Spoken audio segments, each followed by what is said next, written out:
ಕೂದಲೆಳೆ ಅಂತರದಲ್ಲಿ ಚಿರತೆ ದಾಳಿಯಿಂದ ತಹಶೀಲ್ದಾರ್ ಹಾಗೂ ಸಿಬ್ಬಂದಿ ವರ್ಗ ಪಾರಾಗಿದೆ.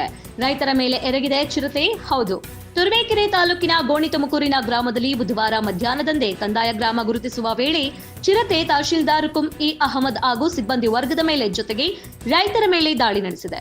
ಚಿರತೆ ದಾಳಿ ಸಂದರ್ಭದಲ್ಲಿ ಕಂದಾಯ ಇಲಾಖೆಯ ತಹಶೀಲ್ದಾರ್ ಮತ್ತು ಸಿಬ್ಬಂದಿಗಳು ಸೇರಿದಂತೆ ರೈತರ ಮೇಲೂ ದಾಳಿ ನಡೆಸಲು ಮುಂದಾದಾಗ ಹೇಗೋ ತಾಲೂಕು ದಂಡಾಧಿಕಾರಿ ಹಾಗೂ ಸಿಬ್ಬಂದಿ ವರ್ಗ ಚೆಲ್ಲಾಪಿಲ್ಲಿಯಾಗಿದ್ದು, ಕಂದಾಯ ಇಲಾಖೆಯ ಸಿಬ್ಬಂದಿಯೋರ್ವ ಮರವೇರಿ ಕುಳಿತು ಚಿರತೆ ದಾಳಿಯಿಂದ ತಪ್ಪಿಸಿಕೊಂಡಿದ್ದಾರೆ.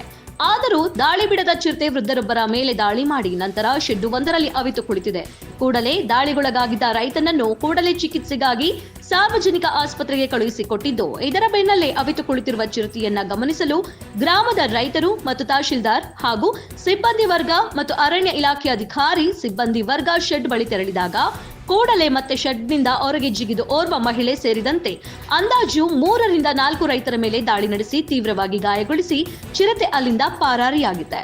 ಗಾಯಗೊಂಡವರನ್ನು ಕೂಡ ಚಿಕಿತ್ಸೆಗಾಗಿ ಆಸ್ಪತ್ರೆಗೆ ರವಾನಿಸಲಾಗಿದೆ. ಇದಲ್ಲದೆ ಅದೇ ಗ್ರಾಮದ ಮೇಕೆಗಳು ಮತ್ತು ಎಮ್ಮೆಯ ಮೇಲೆ ದಾಳಿ ಕೂಡ ನಡೆಸಿದೆ ಎಂದು ತಿಳಿದು ಬಂದಿದೆ. ಇದಾದ ಬಳಿಕ ಕೆಲವು ಸಮಯ ಅಧಿಕಾರಿ ಮತ್ತು ಸಿಬ್ಬಂದಿ ವರ್ಗ ಗ್ರಾಮದ ಸುತ್ತಮುತ್ತ ಚಿರತೆಗಾಗಿ ಶೋಧ ನಡೆಸಿದ್ರು.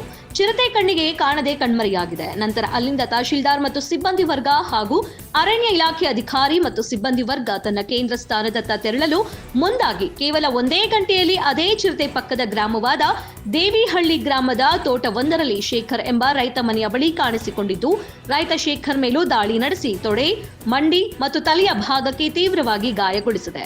ಇದರಿಂದಾಗಿ ಆತನಿಗೆ ಹೆಚ್ಚು ರಕ್ತಸ್ರಾವವೂ ಕೂಡ ಆಗಿದ್ದು, ಯಾವುದಕ್ಕೂ ಜಗ್ಗದ ರೈತ ಮನೆಯಲ್ಲಿ ಯಾರು ಇಲ್ಲದಿರುವುದನ್ನು ಗಮನಿಸಿ ಬುದ್ಧಿವಂತಿಕೆಯಿಂದ ತನ್ನ ಮನೆಯೊಳಗೆ ಸೇರಿಕೊಂಡಿದ್ದಾನೆ.